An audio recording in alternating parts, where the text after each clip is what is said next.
හෙට විශේෂ දවසක්. நாளை ஒரு விசேஷித்த நாள். ඒකට හේතුව அதற்கு காரணம் O level විභාගේ දරුවන්ට මම 10 දෙවෙනිදී ආශිර්වාද කරනවා. சாதாரண தர பரீட்சை பிள்ளைகளுக்கு நான் 10 மணி கூட்டத்திலே ஆசீர்வதிக்க இருக்கிறேன். මම ආයි කියනවා நான் மறுபடியும் சொல்கிறேன். ABCD EFG HIJ KL MN OP QR ST UV WX YZ අකුරුවලින් තියෙන ඔක්කොම සභාවල ඉන්න. நீங்கள் A தொடக்கம் Z வரை எந்த சபையில் இருப்பவர்களாய் இருந்தாலும் අවන්න ඌවන්න අවන්න ඔක්කොගෙම අකුරුවලින් තියෙන. எல்லா இலக்கத்தில் இருக்கிற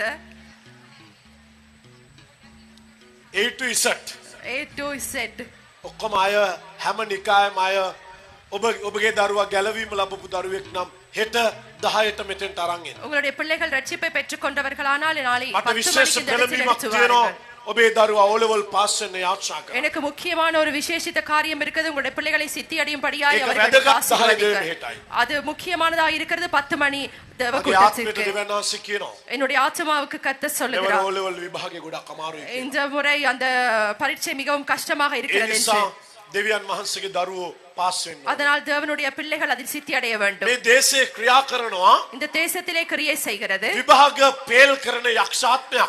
அந்த பரீட்சைகளை சித்தி அடையாமல் செய்கிற ஒரு හොඳට පාඩම් பிசாசின் කරලා ஆவி. ගිහපු ළමයිට විභාග ලියන්න ගියාම මේ පොඩ්ඩක් මොලේ අවුල් යනවා. நன்றாக படித்து போன பிள்ளைகளுக்கு விபாகம் எழுதும் பொழுது அப்பொழுது பரீட்சையின் போது அவர்களுக்கு ஒரு ඒ கலக்கம் නිසා මේ வருகிறது. ශාප කඩලා දාන්න. அதனால் இந்த சாபங்களை உடைத்து போட வேண்டும். අනිත් එක මේ දේව දරුවන්ට மற்றது தேவ මේ பிள்ளைகளுக்கு රටේ ඉහළ තැනට යන්න දෙන්නේ නැති ආත්මයක් උඩුගුවනේ තියෙනවා. இந்த நாட்டிலே ஒரு முதன்மையான இடத்துக்கு போகப்படாத படிக்க ඒක ஒரு ஆவி කඩන්න இருக்கிறது. ඕනේ. මට අනාගත වක්තෘවරයෙක් විදිහට මට දෙවියන් වහන්සේ කිව්වා. அதை உடைக்க வேண்டும் தீர்க்கதரிசியினோடாக. ඒක කඩා දාන්න ඕනේ. அதை உடைத்து போட வேண்டும். ඒක හෙට දවසේ මම විශේෂ ආලේපකින් කඩනවා. அதனால நான் விசேஷித்த ஒரு அபிஷேகத்தில் உடைக்க இருக்கிறேன். පේල් වෙන්න ඉන්න අය ළමයිතුත් පාස් වෙන්න ඕනේ හෙට. சித்தி அடையாமல் இருக்கிற பிள்ளைகளும் நாளை சித்தி அடையும்படியாக. අනිත් එක ඉස්සෙල්ලාම තියෙන්නේ ක්‍රිස්තියානි විෂයයි නේ. மற்றது உண்மையாக இருக்கிறது கிறிஸ்தவர்கள் மாத்திரம். විභාගෙ ඉස්සෙල්ලාම තියෙන්නේ ක්‍රිස්තියානි විෂය. பரீட்சைகள் முதலாக இருக்கிறது கிறிஸ்தவர்களுக்கு. මෙවර ගණන් அதிகமானவர்கள் විද්‍යාව கல்லூரிகளிலே විෂය ගොඩක් තදට අමාරු වෙන්න යනවා. மிகவும் அவர்கள் கஷ்டப்பட போகிறார்கள். ඉතිහාසෙත් අමාරු වෙන්න යනවා. வரலாறும் கஷ்டப்பட போகிறது. විශේෂ තෙල් ආලේපයක් අවශ්‍යයි. விசேஷமான ஒரு எண்ணெய் அபிஷேகம் முக்கியம்.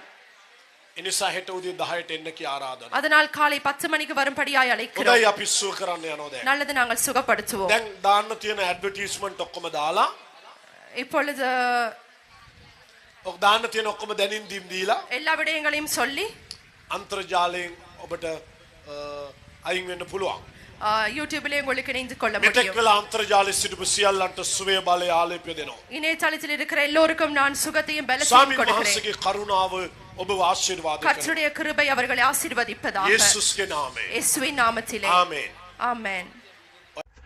සියලු රෝගවලට සුවය සමග අනාගතය හෙළිදරව් කරන මහා දිව්‍ය හෙළිදරව්වේ මොහොත ඔබගේ ජීවිතය ගැන ඔබට සම්පූර්ණ අනාගත හෙළිදරව්වක් ලබා ගැනීමට අහස පොළොව නැව් ජීවමාන දෙවිඳුන් බලවත් කොට අභිෂේක කළ අනාගත වතුරු දේවගති WAD කීර්තිතුමා මගින් ඔබගේ ජීවිතේ පරාජයට හේතු හා ජය ලබා ගන්නා මාර්ගය ඔබගේ අනාගතයේ කෙබඳු අනාගතයක් දැයි දැනගන්න පිණිස ඔබගේ දුවගේ පුතාගේ අනාගතය මඟ දැනගන්න පිණිස ඔබගේ විවාහය තුළ අනාගතය දැන ගැනීමට ඔබට සිදුවී ඇති සිදුවෙන්නට යන සියල්ල හෙළිදරව් කර ගැනීමට ඒ විතරක් නොවේ ඔබගේ සුව නොවන රෝගවන පිළිකාවට දිව්‍ය සුවය වකුගඩු රෝගයට දිව්‍ය සුවය දිවැඩියාව හෘදයාබාධ සහ පරම්පරා රෝගවලට සුවය ඔබට විසඳා ගැනීමට නොහැකි ගැටලුවලට එවැන්නේම විසඳුම් ඔබගේ ශරීරයේ ඇති සෑම රෝග ශාපවලට පවුලටම විසඳුම් හදිහූනියම් යක්ෂ බන්ධන සහ අන්‍ය වින කොඩි වින වලින්